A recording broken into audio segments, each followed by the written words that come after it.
हे सगळे साहेबांना दिल्लीत भेटायला गेले, ते सगळे फोटो समोर आले, पुन्हा एकदा पवार कुटुंब एकत्र येईल असं वाटतं सगळ्याचं?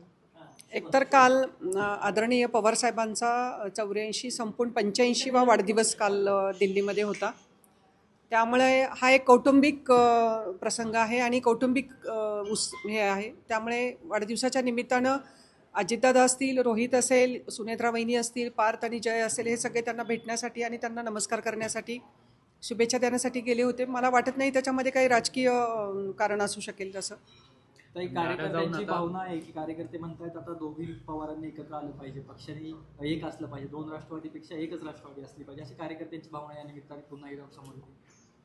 शेवटी कार्यकर्ता महत्त्वाचा असतो राजकारण करताना आणि त्याच्या भावना जाणून घेणं आणि त्याला त्याचं ऐकून घेणं ही सुद्धा राज्यकर्त्याची जबाबदारी असते. त्यामुळं कार्यकर्त्यांनी भावना व्यक्त केल्या त्या त्यांच्याबरोबर आहेत. कारण विखुरलेलं राहण्यापेक्षा एका मुठीने जर पक्ष राहिला तर त्याची ताकद चांगली राहील महाराष्ट्रामध्ये.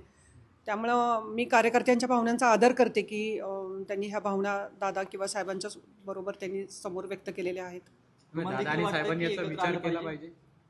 शेवटी मी सुनंदा पवार आणि माझा आणि राजकारणाचा तसा काही संबंध नाही आहे. मी सामाजिक क्षेत्रामध्ये गेले 35 वर्ष काम करते आणि असा प्रचार सोडला तर मी राजकारणात कुठंच ॲक्टिव्ह नसते किंवा राजकीय व्यासपीठावरही मी कधी जात नाही.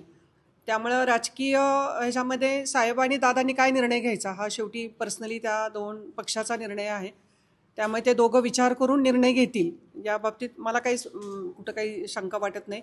पण या विषयाची चर्चा मी साहेबांसोबत किंवा मी दादांसोबत किंवा मी रोहितसोबत आम्ही करत नाही. वैयक्तिक तुम्हाला काय वाटतं प्रचारात होतात मात्र वैयक्तिक तुम्हाला काय वाटतं हे दोन्ही एकत्र आले पाहिजे? नाही, केव्हाही हे फुटलेलं जे कुटुंब आहे गेले कितीतरी पिढ्या आम्ही एकत्र नांदतोय. पवार कुटुंब आम्ही सगळ्या सुखदुःखामध्ये सगळ्या अडचणींमध्ये आम्ही एकजीव होतो आणि अडचणीमध्ये होतो. जो जरी प्रत्यक्ष स्वतंत्रपणे इंडस्ट्री असेल सामाजिक क्षेत्र असेल आम्ही स्वतंत्रपणे काम करतो. पण शेवटी कुटुंब हे कुटुंब असतं. ती कुटुंबाची ताकद होती ती परत एका ठिकाणी यावी असं सगळ्या महाराष्ट्राला वाटतं, तसं मलाही वाटतं. आज एक बातमी आली की अदानींच्या घरी 2 मोठ्या नेत्यांची भेट झाली, म्हणजे स्वतः पवार साहेब असतील किंवा मग अजित पवार यांच्या पक्षातील मोठे नेते असतील एकत्र येण्यासंदर्भात. म्हणजे मला काही आयडिया नाही त्याची. म्हणजे अशा हालचाली झाल्या पाहिजेत, एकत्र आलं पाहिजे, सुरू झालं पाहिजे, असं काही ना काहीतरी कुठून तरी सुरू झालं पाहिजे असं. म्हणजे निकालानंतर एकदम सॉफ्ट भूमिका आहे ती अजित पवारांच्या विरोधामध्ये. आपल्या 60 वर्ष ज्या माणसांनी राजकारणात काढलेली आहेत, ज्याला तुम्ही चाणक्य म्हणता राजकारणातले, शेवटी त्यांच्या मनामध्ये काय चाललंय हे त्यांच्या पत्नीलाही कळत नाही.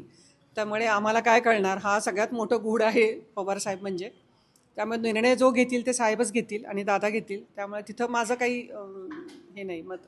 रोहितदादांनी काम आता खरं तर पहिलं प्रतोद वगैरे सगळे नवीन पक्षात नवीन मुलांना संधी दिली. रोहित आर पाटील असतील किंवा मग जानकर असतील त्यांना संधी दिलेली. कशा प्रकारे बघता सगळं याच्यात? नाही, खूप चांगला निर्णय घेतला. त्यात रोहितनी पुढं होऊन हे निर्णय घ्यायला लावले आणि रोहित पाटलांना त्यांनी एक चांगलं हे केले. नवीन मुलगा आहे, अगदी 24-25 वर्षाचं उमदं नेतृत्व आहे. त्यामुळं त्यांना संधी मिळावी म्हणून रोहितनी ही नावं सुचवली साहेबांना आणि त्यांना जानकर साहेब असतील त्यांना पण ती संधी मिळालेली आहे.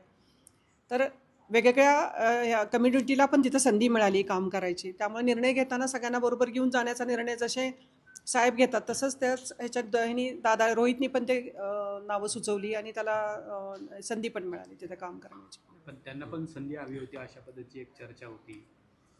नाही, तो निर्णय साहेबच घेतील. साहेबांनी ठरवायला पाहिजे की आता काय निर्णय घ्यायचं, संघटनेचं काम जे असेल ते कोणाला सांगायचं, काय करायचं ते.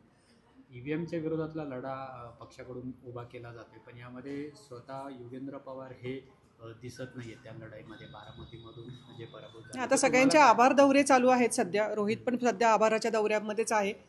फक्त तो काल दिल्लीला गेला होता, पण तो गावागावांमध्ये जाऊन मतदार आणि कार्यकर्त्यांचे आभार मानतोय. त्याचा युगेन पण आता बारामतीमध्ये फिरतोय. त्यामुळे